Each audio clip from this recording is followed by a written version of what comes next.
I think that most people, the vast majority, would agree we'd rather burn domestically produced natural gas than imported foreign crude. There's broad consensus, almost universal, but if at the end of the day, after doing that, we do not have fresh water to drink, then I question the validity of what it is we have done.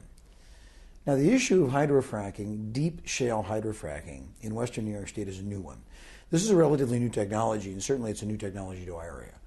Those who say we've been drilling for natural gas for a millennia, this is not an issue, really are clouding the technology behind what's being done.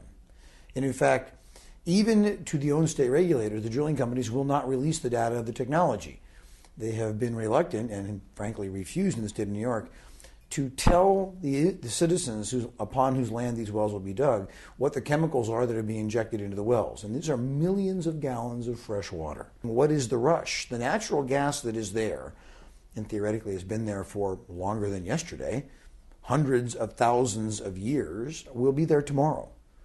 Why not wait and get this right instead of rush to do it to get some short-term corporate economic gain? Because it won't be an economic gain to the people who live in western New York State. We are accepting silver from Judas.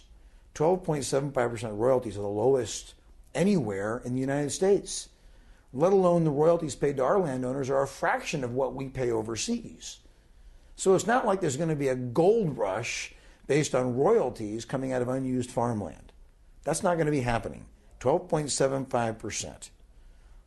That's literally one of the smallest payouts in royalties anywhere in the country. If you're telling me that it's a problem to inject hydrofracking waste, which is basically the same stuff you put down but now come back up under pressure, into a hole in the ground 1,000 feet from Lake Keuka because you might pollute Lake Keuka, then why is it not also logical to say that no matter where you put this, you're running the risk of incredible groundwater contamination? Right now, the American industrial base has nothing by which you can decontaminate contaminated hydrofracking waste brine. A cup of it will kill you in a matter of a couple hours. A growing gas industry, if done in a way that preserves the environment, is not a bad thing. I would much rather see natural gas burnt than imported crude. We all agree on that.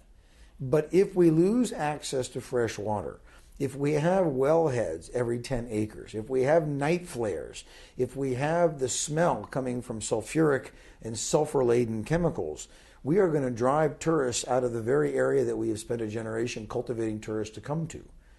And that'll be a problem, to say the very least. This is why, by the way, Republicans and Democrats, conservatives and liberals who are in the wine industry are very worried about this. Very worried. Many have had very, very specifically negative interfaces with the representatives of these companies who try to force drilling agreements down their throats by hook or by crook. Makes no economic sense whatsoever. None. And you can hear the number of people waiting for me in my outer office to come talk to me about this and other issues. That makes no sense whatsoever to engage in such aggressive natural gas exploitation when we have an overabundance of natural gas on the market. This is not a supply and demand driven issue. So one has to ask the question, why are we doing this now? From where is coming the pressure to make this happen? And to date, I haven't gotten a good answer.